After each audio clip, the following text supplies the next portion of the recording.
Well, good day, viewers, and welcome to the wrap-up show where we dive and look into sports, into what's happening over the weekends. Well, this weekend I can definitely say has been a very, very quiet weekend. It's been a slow weekend, but nonetheless, we have had some good results, internationally and locally. Before we do focus on what's local, let's take a look at what happened in the Euro qualifiers.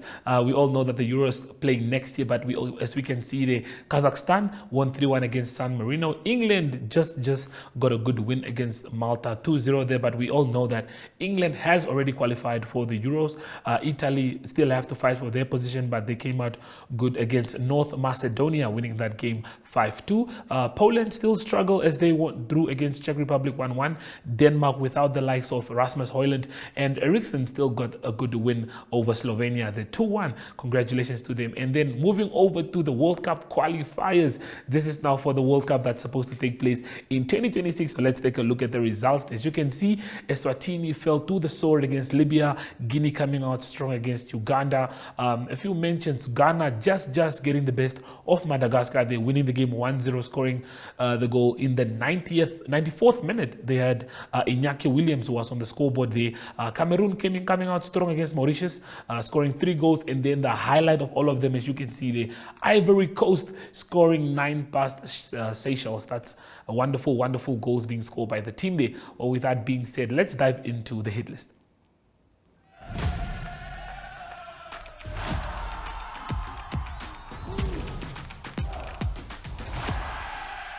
Well, Robert Shimoshile has been elected as the NFA president after gaining enough votes at the NFA Elective Congress, which took place at the Mekya Hotel in Windhoek. Morris Marcus, who was on Shimoshile's team, has been voted as the vice president of the association. Well, Shimoshile got 19 votes, with competitor Patrick Auta getting 15 of the 34. With that being said, let's take a look at the few interviews compiled by Jackson Kauraitha.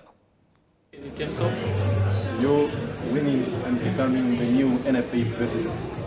Yes, my reaction is nothing other than to start planning already for the way forward in terms of the work which needs to be done by the incoming executive council. It's not a matter that the winning come overnight. Of course, as I said during the time of your interview, the member nominating for the reason, and then of course I was expecting this type of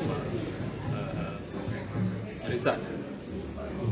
Talk to me about a few of your plans. I know we spoke about it on different platforms, and maybe what's the immediate step from here? Immediate step is to make sure that people are still uniting, still talking, still in good terms towards one another. And then the next one is to normalize in terms of any action which needed to be taken to balance the football. As I said earlier, we have inactive football. That is the immediate one in terms of those lower league, first division and second division, and third division to those regions which have a third division. That is the immediate action which needs to be taken. On top of that, we have to check whether there's resources, whether there's money to realize that action. Yeah, I think I must congratulate the Namibia Football Association, especially the Normalization Committee, for having organized this Congress that had to elect the leadership and also do some review from their statutes. From the Commission, we really want to congratulate the duly elected leadership.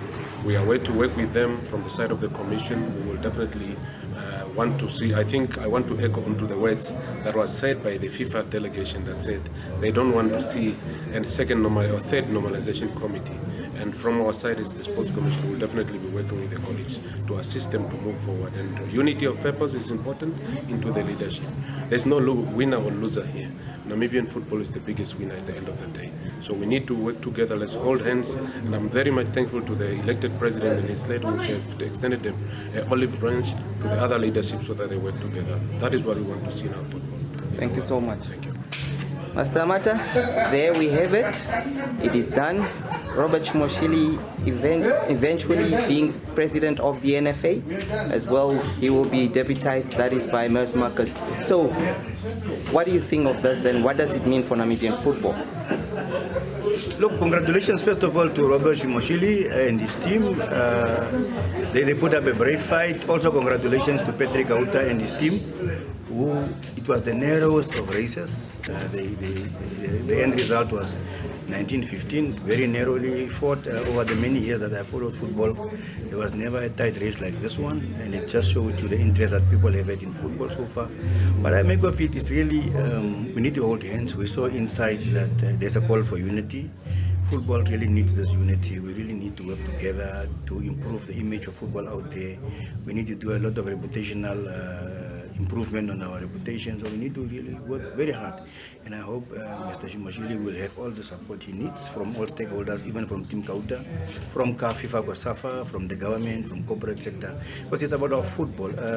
I say we have 3,000 kids who make a living out of this football, who are hoping to be the next Shaluliles and the next superstar.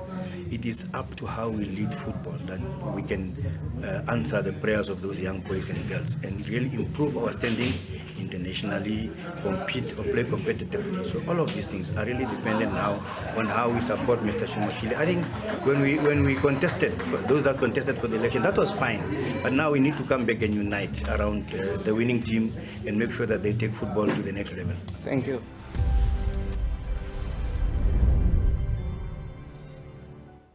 Well, before we do speak about the Hage Geingob Cup, boxing promoter Emmanuel Moses has urged the boxing promoters to work together and enhance the talent. This is what he had to share.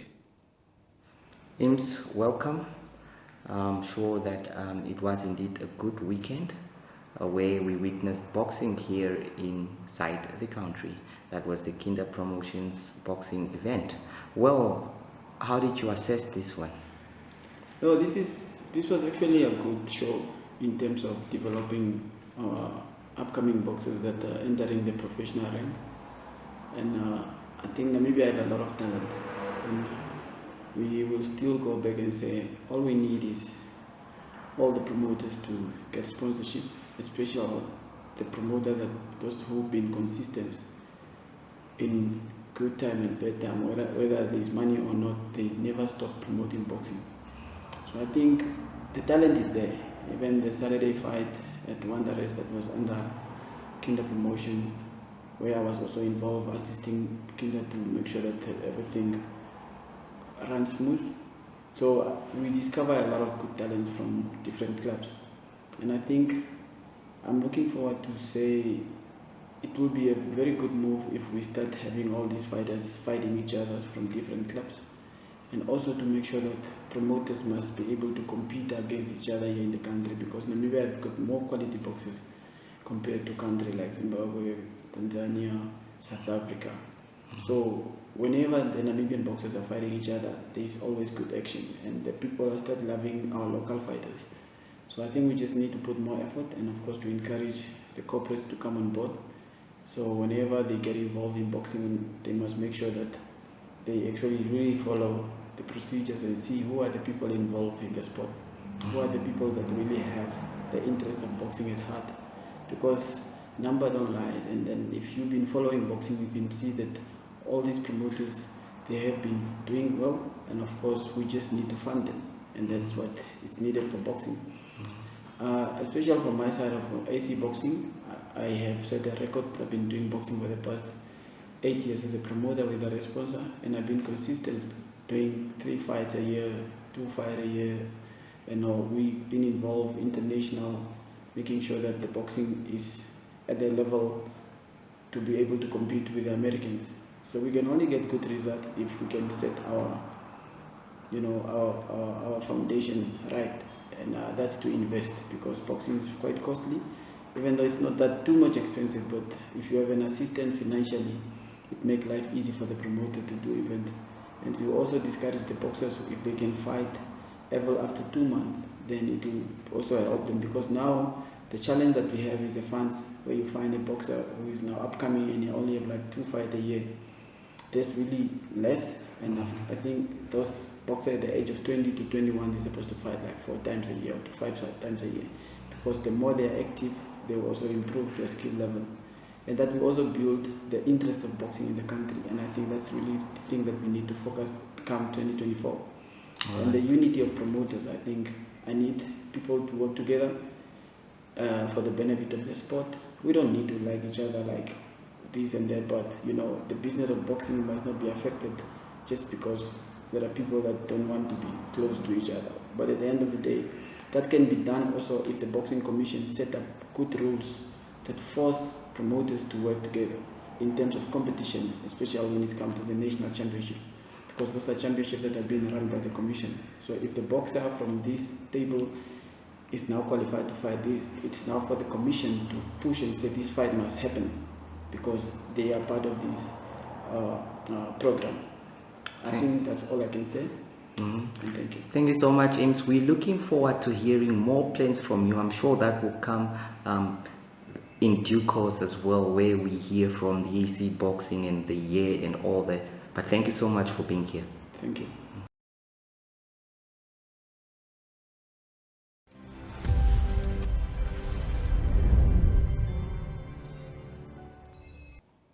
Okay, well, like I was saying, Dr. Hage Geingob Cup has been on the run, and with that being said, we'll talk about it right after we get into this.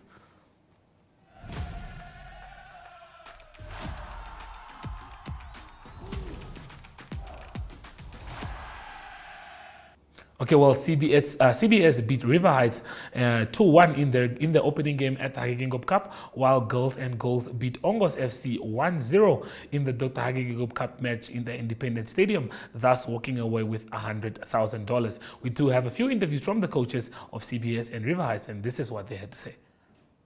Hi, my name is Enrico Botas and I'm the head coach at Colin Benjamin Soccer Talents, CBS. We just played a game against River Heights with the Hage Geingob Cup. So I think this is a good platform for my boys. Playing in a big stadium, playing against a proper structure, proper referees.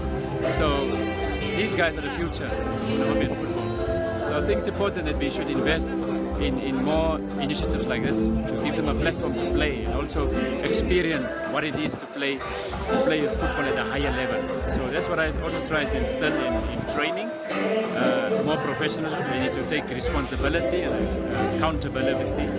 So I think all in all it's a good initiative to include them in the awards. And a big thank you to our patron of football, Dr. Hage, for this initiative, and everyone that was involved with the Hage Geingob Cup. Thank you very much, and kudos to all of you. Yeah, first of all, we want to say thank you to the organizers for inviting us. It's Academy River Heights. We are very proud to be invited to this occasion. It was a nice occasion. We are happy to take part. And about the game, we lost 2-1 to a better team. In the first half, I think our boys were a bit afraid because of the occasion. The occasion was a bit big with my boys. But when we went to halftime, we told them the football is just the same. Let's play our normal game. In the second half, we managed to play our game, but we lost 2-1, but we are proud of our boys with the way they performed in the second half. Okay, overall, what was the experience? Why do you think it's important for young boys to participate in sports? It's very positive to participate in sports because if you check, most of our boys, they are staying in Korea Cup. So for them to come this far, to win Hopso and come and play in this stadium, it's very, very special to them. And to be invited to play Hage Geingob Cup, it's very, very nice. We are enjoying this occasion.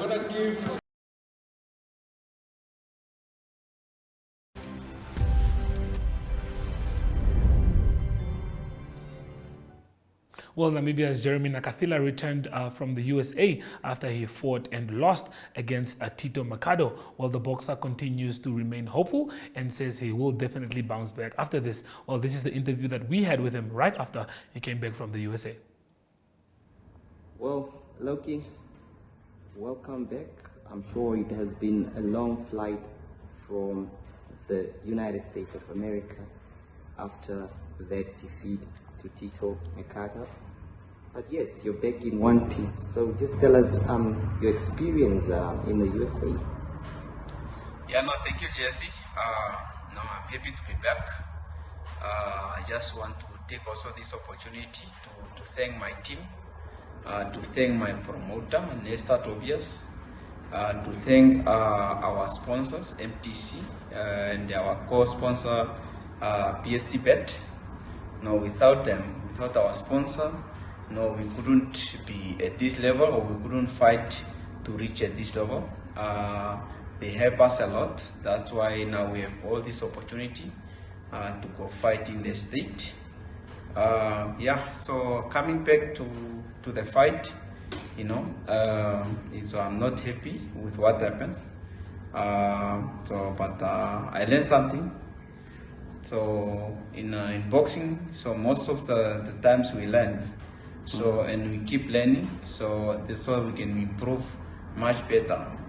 And whatever result, I lost that fight. So I feel like the referee was too fast to stop that fight, and it really made me feel bad. I wish I could given a chance to proceed, but he stopped the fight, so we can't do anything about that. Yes. When you stepped into the ring, by the first round, I must be sure that you would have felt the power of Tito Mercado. But what made you still continue moving so closer to him and taking the fight that early on?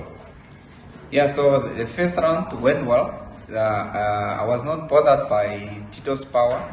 None of his anything in the first round that bothered me. So that's why I was in, and I was so confident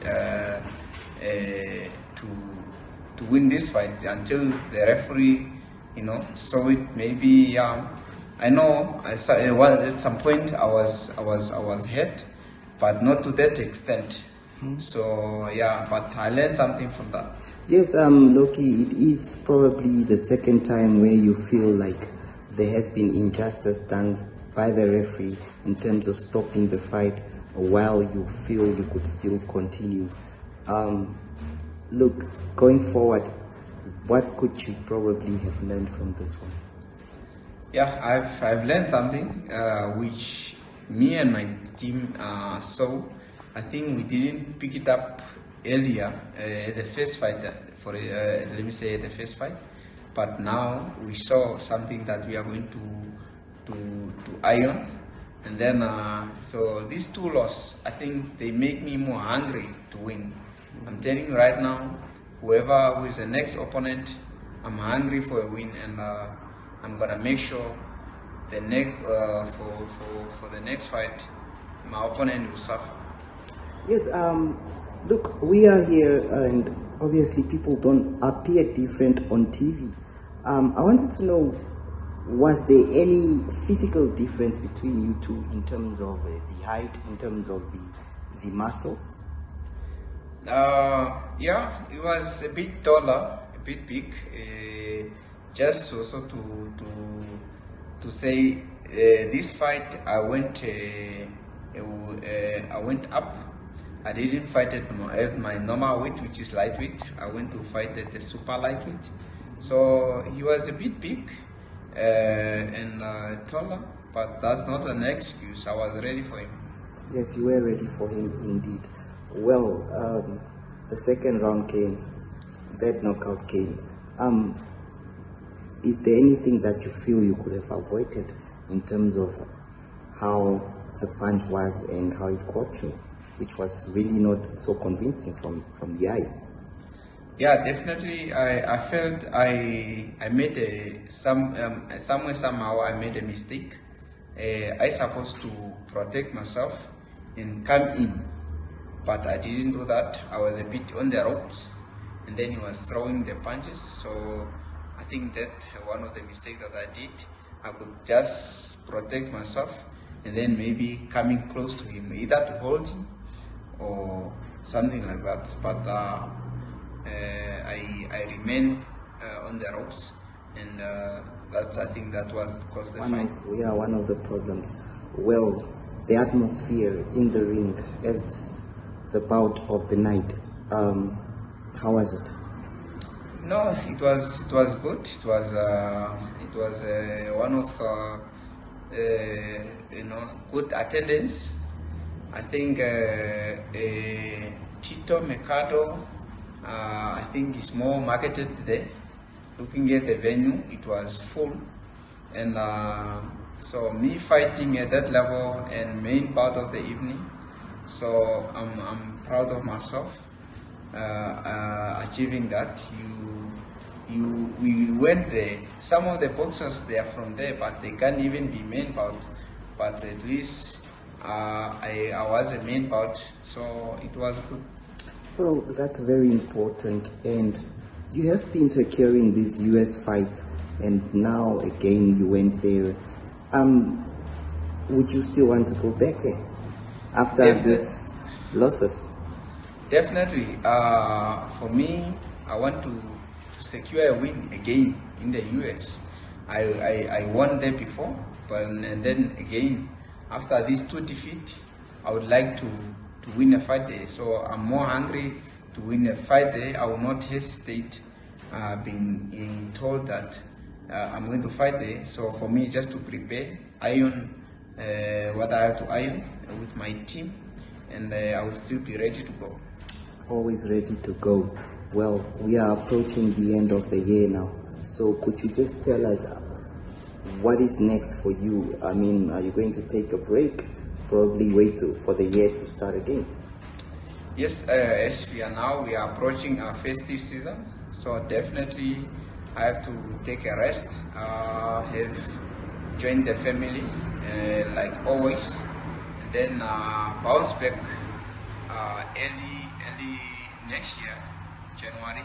But in the meantime, I will still be training, but I will be more on it when come to after let me say after New Year, because now I will have more program. We have German Nakatila annual tournament, which will happen in the north. So like now I'll be busy with those preparation. So a lot of is involved. There's a tournament, German Nakatila tournament, and this year I add a trade fair. So trade fair will be part of the tournament. So that bounce, that make it more fun. That make the tournament more fun. So and that will keep me more busy. So therefore, that will be my task from now. One of your tasks from now.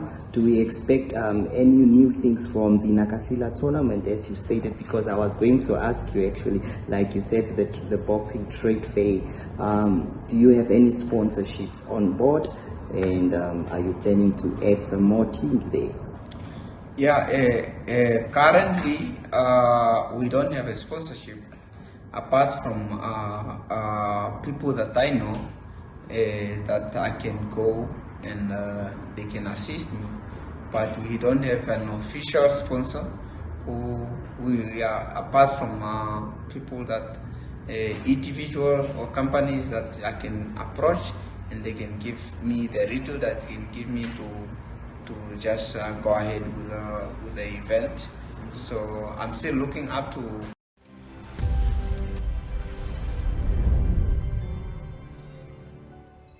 Well, hopefully we see to get Nakathila back in the ring once more. Well, boxing brings community together, as Golden Boxing and Fitness Academy hosted their second boxing development tournament at Mixed Settlement, which is one of Windhoek's informal settlements. Here we got to catch up with a few of the people from Mixed and the organizers of the event itself. So please do enjoy.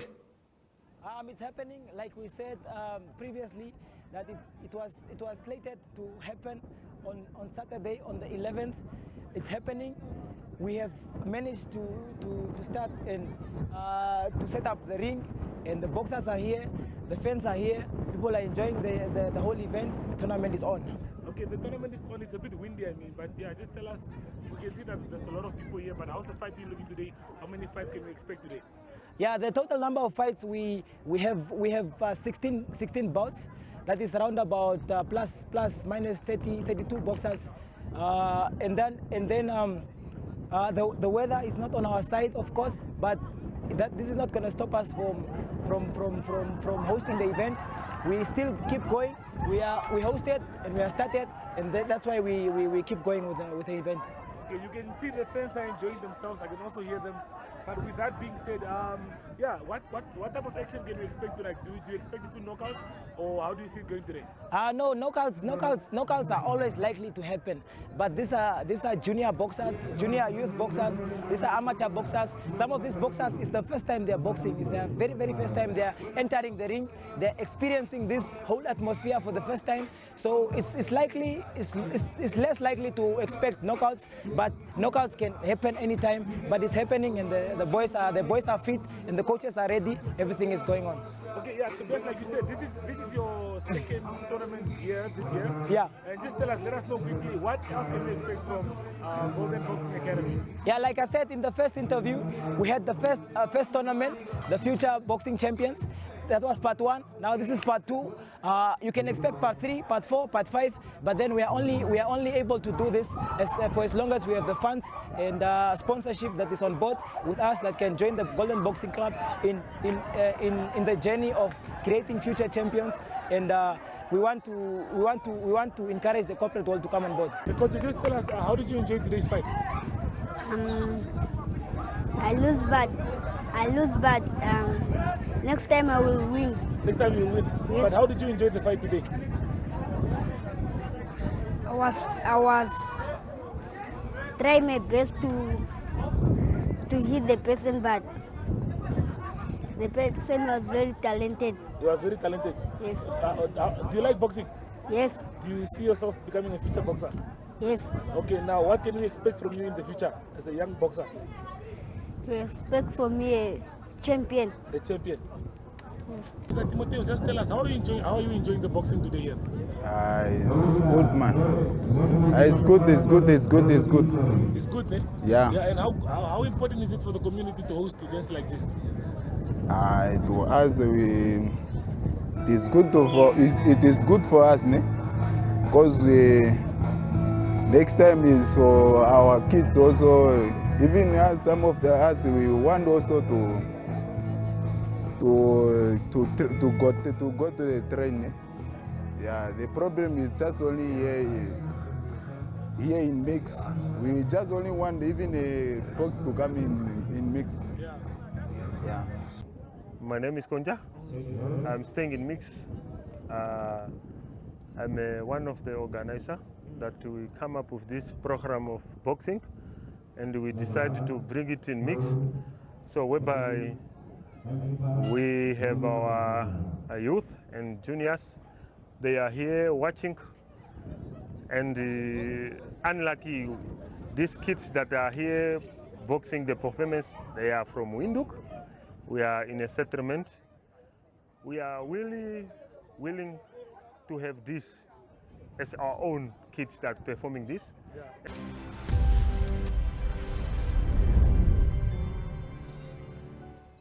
Well, before we do leave you guys, I mean, there is some Sunday games that we all can look forward to this Sunday, starting off with the UEFA qualifiers, like UEFA Europa. Like I said, the qualifiers are on Sunday. As you can see, there's some nice game to look forward to. Spain take on Georgia, Portugal play Iceland, Bosnia play Slovakia, Sweden take on Estonia, Belgium take on Azerbaijan. So those are just a few games that you guys can tune into on Sunday. And also, with that being said, we do have the World Cup qualifiers. Africa, Nigeria, one of my favorite teams, take on Zimbabwe, while Burundi take on Gabon, Mozambique play Algeria, Sierra Leone take on Egypt, Sudan take on Congo. And lastly, I mean, we did speak about football, but we do have some cricket. Just make sure to tune in, as you all know, that India will be taking on Australia. That's on Sunday. As you can see there, ladies and gentlemen, that's a big game. Host nation will be taking on, I think, defending champions, if I do have my cricket stats correct, unless they are not the defending champions. It could be them or New Zealand. I'm really not 100% sure on that one. But nonetheless, ladies and gentlemen, that's the content that we do have for you from this weekend, from the Hage Geingob Cup. I mean, we did have some good game, the Legends game, Chula Chula also in play there. So yeah, with that being said, we have come to the end of the show. As you all know, I am Brand Munango. We'll be seeing you again on Monday for the Sports Wrap Show. But from us here in studio, it is goodbye.